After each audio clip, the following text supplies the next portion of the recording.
네, 안녕하세요. 마이스트로 법률사무소의 김보겸 변호사입니다.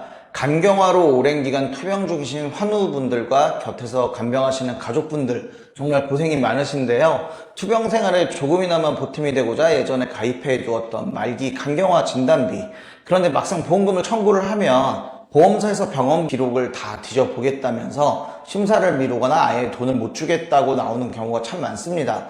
병원에서는 분명히 맡기라고 했는데 보험사는 왜 안 준다고 하는 걸까요? 오늘은 보험사의 까다로운 심사 기준 4가지와 우리가 보험금을 제대로 받기 위해 반드시 알아야 될 대처법을 아주 쉽게 정리해 드리겠습니다. 자, 첫 번째 쟁점인데요. 많은 분들이 병원에서 진단서에 K74.6이라는 간경변증 질병 코드가 찍히면 당연히 보험금을 받을 수 있을 거라고 생각을 하세요. 하지만 결론부터 말씀드리면 진단서 한 장만으로는 턱없이 부족합니다. 자, 보험사는 의사가 써준 진단명보다는요, 여러분이 가입하신 보험 약관에 적힌 말기 상태가 실제 피검사나 영상 검사 결과지에 그대로 남아있는지를 훨씬 더 중요하게 보게 되는데요. 즉 코드번호가 아니라 여러분의 진짜 몸 상태를 꼼꼼히 의무기록으로 증명해야 된다는 것입니다.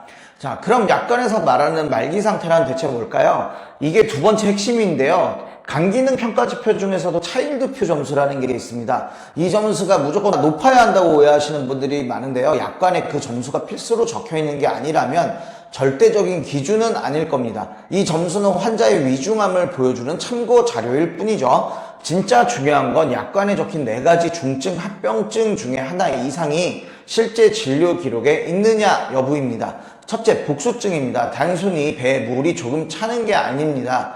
이뇨제라는 약을 써도 물이 안 빠져서 반복적으로 배에 바늘을 찔러서 물을 빼야 하거나 알부민 주사가 계속 필요했다는 기록이 있어야 됩니다. 그리고 둘째, 위와 식도의 정맥류인데요. 혈관이 비정상적으로 부풀어 오르는 건데 이건 위내시경 기록이나 복부 CT 검사 결과로 확실하게 보여줘야 됩니다. 셋째, 간성뇌증입니다. 간이 독소를 분해하지 못해서 의식이 흐려지거나 판단이 흐려지는 증상인데요. 피검사에서 암모니아 수치가 높은지, 그리고 간호기록지에 이상행동이 적혀 있는지, 관련 약을 처방받았는지 등을 종합적으로 봅니다. 넷째는 영구적인 황달인데요. 어쩌다가 한번 수치가 오른 게 아니라 황달이 지속적으로 나타났다는 기록이 있어야 됩니다. 세 번째 쟁점을 말씀을 드릴게요. 실무에서 정말 피 터지게 싸우는 알코올 면책인데요. 대부분의 보험약관에는 알코올 중독에 의한 간질환은 돈을 안 준다고 적혀 있습니다. 그래서 보험사 직원이 진료 기록을 보다가 과거에 일주일에 소주 한 병씩 드셨네요 라고 하면서 보험금을 안 주려고 꼬투리를 잡는 겁니다. 하지만 명심하세요. 술을 조금 마셨다는 것과 약관에서 말하는 질병으로서의 알코올 중독은 완전히 다른 겁니다. 환자에게 B형이나 C형 간염이 있는지 혹은 비알코올성 지방간 같은 다른 원인이 함께 있었는지를 철저하게 밝혀내고 무조건 술 때문이라는 보험사의 주장을 꺾으셔야 됩니다. 자, 마지막 4번째, 가입 전 알릴 의무, 즉 고지 의무인데요. 검진은 서서히 진행되기 때문에 보험 가입 전에 건강검진에서 간 수치가 높게 나왔거나 약을 먹은 기록이 발목을 잡기도 합니다. 하지만 고지를 깜빡 누락했다고 해서 무조건 보험금을 뺏기는 건 아니고요.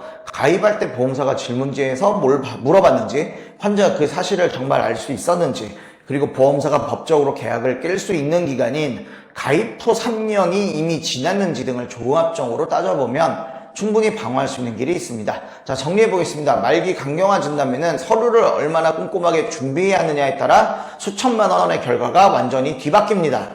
진단서만 내고 막연히 기다리시기보다 청구 전부터 입퇴원 요약지, 혈액검사 결과지, 복수천자 기록지, 내시경 기록 등을 완벽하게 세팅하셔야 되고요.